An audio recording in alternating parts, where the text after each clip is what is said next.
lot of fun. We'd celebrate all the holidays and, 4th of July and just, so it was a really, really fun upbringing. Yeah. You're watching the Spotlight Network.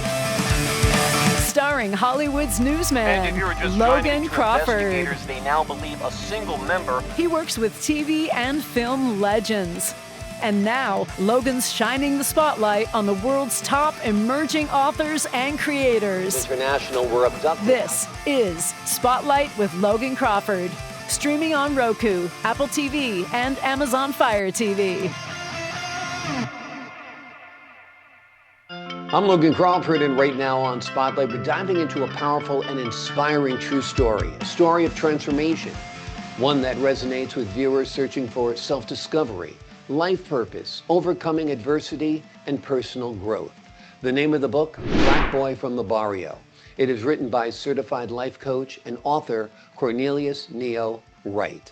In the book, he shares his remarkable journey from living a life of distraction and limitation to discovering his why and redefining his destiny. This motivational memoir reveals how faith, mentorship, and relentless determination helped him rewrite not only his own story, but also inspire countless others to step into their purpose. We're delighted to have this very talented author join us here today. We thank the team at Mainspring Books for helping us put him on TV today, and we ask viewers like you to support authors like him by subscribing to our channel and by purchasing his amazing book. The links are below this interview. Neo, thank you so much for joining us here today. Thank you so much for having me, Logan. Appreciate it. It's my pleasure. Let's talk about the inspiration behind it. Why did you decide to share your story? I just wanted to do something, different in my family. No one's really ever written a book or anything like that, and I just mainly want to just leave my footprint, before I leave this world, because, the saying goes, none of us makes it out of here alive. Right. And so, right. And so I just want to, just leave something for generations, so my grandkids' kids can read something, that's inspirational, that will hopefully motivate them as well, and so that was kind of my inspiration up to write it, just kind of do a little something different, in my family, break some generational curses and just do some things, something that was different. So that was kind of my inspiration. Well, it's a wonderful book, so we're glad you shared your story. Are all the stories in it real? Are they all true? Absolutely. Everything I write about, and I have other books as well, everything is true. It's no fake fiction. Everything is true, right? And so all the stories are true. Growing up on the ranch, everything is absolutely true in anything that I write. Great, wonderful, and that makes it all the more impactful because a true story, resonates more, I think, with readers. Of course, talk to us about growing up. What was it like? Well, it was really interesting. I was born December 23rd, 1960. So that'll kind of give you an idea of my age. I'll be 65 December 23rd. And we grew up in California Central Valley. Now, and that is for people that might not know, I live in the Bay Area, San Francisco Bay Area, right? So California Central Valley is about 250 miles southeast from San Francisco. So it's out in the great San Joaquin Valley. There's a lot of agriculture out there. And so my dad, he worked for one of the biggest farmers out in the Central Valley, and who had thousands of acres of land. And he'd have like these 80-acre plots of land that had like 2 little houses on them and a freshwater well. Right. And so my dad, and some of his, people that also, worked for the boss, they had other plots of land as well, like these 80-acre plots. And so we grew up on a little ranch called South Ranch. They called it South Ranch. There was a North Ranch as well that had 80 acres as well. But Manuel Gutierrez and his family grew up on North Ranch. So we were in South Ranch. So it was me. I have 4 sisters, 2 brothers. I'm right in the middle. And just so and it's on this 80-acre plot of land. You can imagine 80 acres. That's big, right? That is 80 big. Yeah. acres. And so, and surrounded by grapes, alfalfa, Oh, cotton, wow. you know, our next door neighbor, to show you how remote it was, our next door neighbor was a half a mile that way and a half a mile that way. Wow. So that showed, Yeah. right. So that was road 144. And it was right in between a famous a town called Delano, California. Now, Delano, California is where Cesar Chavez and the whole UFW movement started there in Delano, right? Cesar Chavez actually lived in Delano for a little while. So anyway, and the little town that I grew up in, you know, the Bario, was called Early Mart, California. And it was and it was about 3.5 miles, 7 miles north of Delano. So we lived right in the middle on Road 144. It's about 3.5 miles to Delano, 3.5 miles to Early Mart. So that's Mhm. where we were. And so it was so it was me and my four sisters. So it was a little 2-bedroom house. Mhm.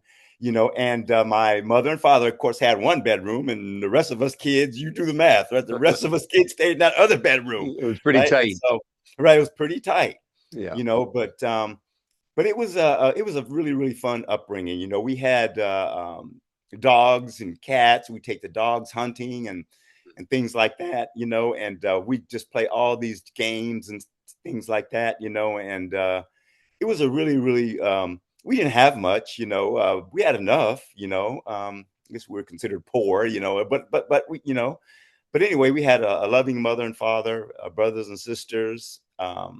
You know, and really, really close knit family, you know, and so that's kind of where it started. So from, you know, I was out on South Ranch for 14 years, and then in the mid 70s, mom and dad bought a house in Early Mart, you know, which is 3.5 miles away in 1974. So I spent 14 years of my life out on South Ranch, and then we moved to the big city, Early Mart, which had 3,000 people, right? But for us country kids, it was like, oh man, we get to move to the city, man. It's like, oh, this is great, you know. Yeah. So anyway, so that was kind of what my upbringing was about out there in the South Ranch. And then we got to the town, the big city, you know. It was a little different. It was nice. We had neighbors and everything like that, but we just had a lot of fun, you know. We'd celebrate all the holidays and you know, 4th of July and just so it was a really, really fun upbringing. Yeah. So anyway, so just Absolutely. yes, Absolutely. And this book touches not only, of course, on your upbringing and your early life, but your adult life too, and yes, how you eventually came into life-changing mentorship, introduced to yes, successful business owners who, back in 1994, who showed you the way, basically, right? yes, they did. Yeah, because you know, I moved up to Berkeley, you know, in 1980 because I met the woman of my dreams in 1979 in high school. You know, Yeah. right after high school, that summer of my senior year, she had she was still actually a junior in a town about 30 miles north of where I lived. It's called Visalia, California. They had like 50,000 people there. But anyway, my buddy talked me into going up in cruising. They have this boulevard called Mooney Boulevard. You know, supposedly there was lots of girls up there because the girls in my town, there wasn't many in my town or they were taken already. So Right. it's funny. My buddy talked me into going up to cruise Mooney Boulevard because there's girls up there, right? Yep. And it's funny how life works, right? I said no, no, no, no, no, Bobby. I said no, I don't want to go. I don't want to go. Took him about 15 minutes to finally you know, convince me to go up there. And so I had a Suzuki 500 motorcycle at the time. It was 1979. All right, Bobby. All right, I'll go, man. You just leave me alone. So he jumps on the back. We go up to Visalia, and it was right. He was right. It was some girls up there. So back in those days, we cruised, right? So we Yep. about an hour into that trip, you know, there's a truck going by the other way, waved at me, you know, and lo and behold, you know, I told them to turn around, turn around. So these two women, young girls, got out there, got out of the truck, and they actually, one of them said, Cornelius, Wright? Are you? I said, yeah, because see, I was a big time basketball player around there, and they Okay, used to cool. actually go to these tournaments around there, looking at the cute boys from that play basketball, Basketball team or whatever. yeah, Yeah. and Yep. stuff, So anyway, I'm saying all that to say this. I met Kim Wong. She's half Chinese, half Dutch, born in Mhm. Canada. Was a national scholar headed to Harvard or UC Berkeley. And Wow. so she ended up coming to Berkeley in 1980. I stayed there and worked. I had played basketball at a local JC right after college for 1 year. Then I worked at a sulfur plant for a year. And so I used to come up and visit her and stuff. But anyway, September 81, I packed my bags, $1,100 in my pocket, came up to be with her into her world. Now they were totally different. They were academia. Her father, Dr. Wong, was head of the whole county medical center. Her mother was a nursing professor at Fresno State. Wow. She's old. She's the oldest of 6 kids, 3 boys and 3 girls. 3 went to UC Berkeley, 3 went to UC Davis. So they're academia and all this. So Right. this young couple fell in love. I was 18, she was 17. I'm 65, she's 64. You do Yep. the math, right? And Yep. so we have a 25-year-old daughter, but she came up here. So I came up here to be with her with Mhm. nothing, right? So I moved up here. I was homeless for a summer. I was, Mm. and so, so I struggled. They had money and stuff. So they all went to college and all this kind of stuff. But Right.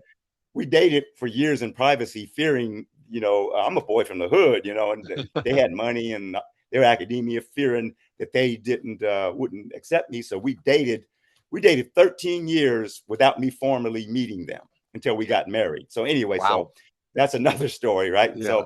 But anyway, so I came up here and to survive, I got into house painting. And little did I know that I'd be a house painter from 1983 to 2015. That's 32 years, right? And so, but I got into to how I was a contractor for a while and things of that nature. But I, about 10 years into my house painting career, this is when my life started. I met some successful business owners that were teaching success principles, and I liked it. And so human development, personal development. So I started going to business meetings in the evenings and things of that nature. Started reading. I It's funny. I'm an author now, but I didn't write my first book. I didn't read my first book from cover to cover till I was 31 years old. Right. I wasn't a reader. Now Yep. I'm an avid reader, right? Yep. Because one of my mentors said, Neo, he says, leaders are readers. Yeah. He says, not all readers are leaders, but he said, if you want to Mhm. become a leader, especially in business and succeed, you need to become a reader. Yep. And so they had like a book of the month club and stuff like that. So that's when I started reading, right? And then I started learning about what failure was really, really quickly because I was trying to build a business from scratch. And so I got into different types of businesses and I'd fail, I'd start another one, fail, start another one. I just wouldn't quit. And so I Yep. just kept failing, but I kept failing forward, right? There's a book called Failing Forward. So I just kept Mhm. failing forward. I just wouldn't quit, Yep. And so because Jesus gave me just this grand vision of, that I was going to do something special. So I kept failing. 2015, I was 54 years old, and that's when I started driving for Uber and Lyft. Mhm. You know, if you want to ask another question, I know that's a long way to answer a No, question. no, But no. if you want to, No, no, it's been very, very interesting. And like a lot of lives, it takes a circuitous journey, of course. You really like what you've been doing over the last decade. What have you been doing over the last decade? Tell us about that and let the folks at home know a little bit about that part of your life. okay, yes, and so 2015, I was 54 years old at the time, and I decided to, I leave. I was still climbing ladders and stuff, right? And so I Yep. said, let me change something. And so, excuse my voice a little bit too, because I had a little cough here the last couple of days, Oh, so you're my fine. voice You're goes fine. and comes. Forgive me for that. Sure. And so, I started driving for Lyft and Uber because driving people around is a lot easier than painting houses, climbing ladders. So I said, let me Sure. do that. Yeah. And so that's when I started driving for Lyft back in 2015, Mhm. right? And this is when Jesus started giving me more vision, what I'm going to do with the second half of my life. Right. And he gave me unlimited vision.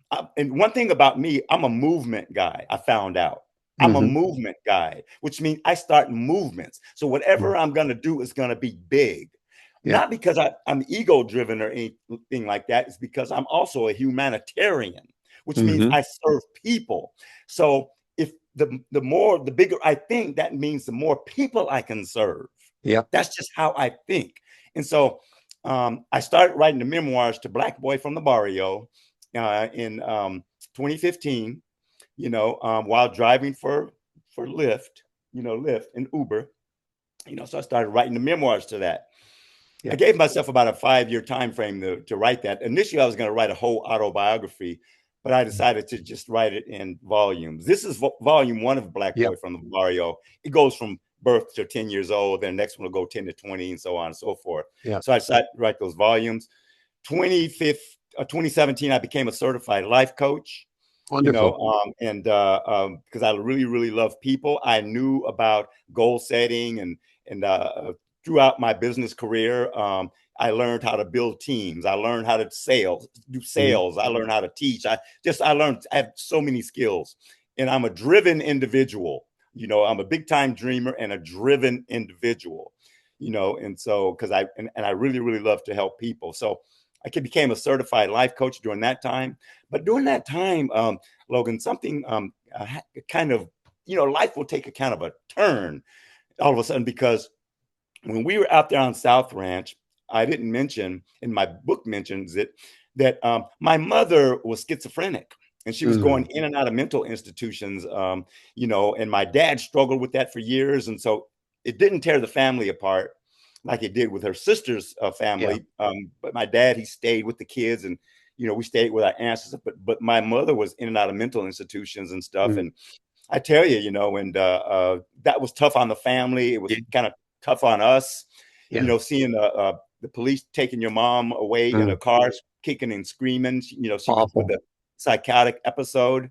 Yeah. And so, but I'm saying all that to say this: in 2017, there was a change. All of a sudden, I had concentration issues, like concentrating. Something started happening with my sleep, and I just felt a little different, a little odd. And I went to the doctor, and they said, "Neil, you're perfectly healthy, but I think you might have anxiety or something." I'm like, anxiety? Yeah, I heard of that, but I Yeah. never really, what is Focused that? on it. Yeah. I didn't really know, and so, but I wouldn't know after a while, and because all of a sudden I couldn't sleep. I had trouble sleeping. And so so all of a sudden I started researching it. Some people go to therapy, some people might take the medication, and I'm like, oh my goodness. And so I was driving for Lyft at that time. And I tell you, like a lot of us men are prideful. We're kind of, we don't like to talk about our feelings and stuff like that. But I tell you that if any of you out there have any kind of mental health issues or whatever, it will break you down. As you know, it had me crawling, right? Right. Because I wasn't sleeping. I needed help. And so I asked for help. I'm like, I need help. I cannot deal with this. Right. And so I went into therapy and eventually got on medication, and this was very humbling from a ex-athlete and stuff like that. I thought this happened to other people. Right. Exactly. Because you've been in control your whole life, and now you finally found yourself at a point where you had to turn to others for help. And like you said, as a man, it's hard to do sometimes. It's hard to acknowledge you're having a challenge with your mental health. You have the fears of what happened to your mother happening to you, I'm sure, as a layer of that as well. So we're glad you got the help you needed and got yourself on a good road. This is volume 1. We're looking forward to volume 2 and many other volumes coming. It's going to be a series of books, correct? Yes, it is. I already started on volume 2. Okay, great.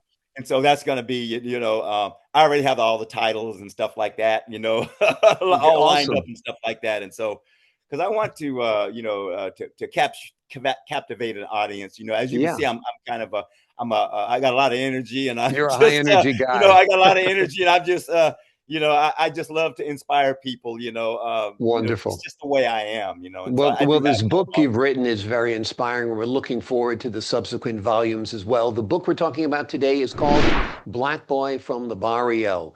In it, Neo shares his remarkable journey from living a life of distraction and limitation to discovering his why and redefining his destiny. Neo, thank you so much for joining me here today.